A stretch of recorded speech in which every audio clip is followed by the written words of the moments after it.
What happens inside these walls, the conversations, the prescriptions, the screenings, is essential health care. Governor Tina Kotek pushing back against the Trump administration's defunding of Planned Parenthood's reproductive and gender-affirming care for tens of thousands of Medicaid patients.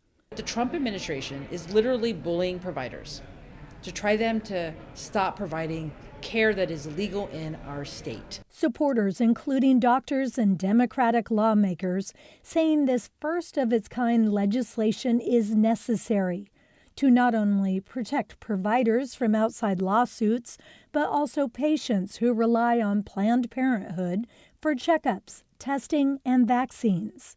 We've seen a lot of fear throughout the community. We've also seen a good amount of confusion. People should be able to access health care if they want to, receive vaccines if they want to, and they should have that discussion with their physician whether or not they want to do that. Seth Johnstone from Basic Rights Oregon saying the federal government should not be able to collect sensitive data on youth seeking gender-affirming care. We have been ignored as trans folks, left out of systems, and now our current federal administration is seizing the opportunity to spread false and harmful narratives about who we are and how we live.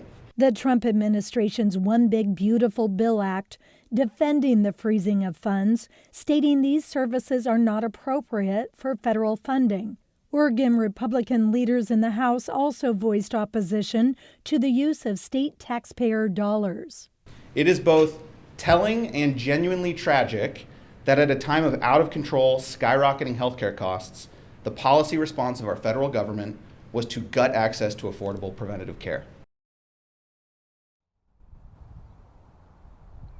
Now, the governor says more than 40,000 people in Oregon rely on Planned Parenthood here for things like cancer screenings and other general health screenings and appointments. So she says that under this funding, all those services will be supported, but it will not pay for abortions. Back to you guys.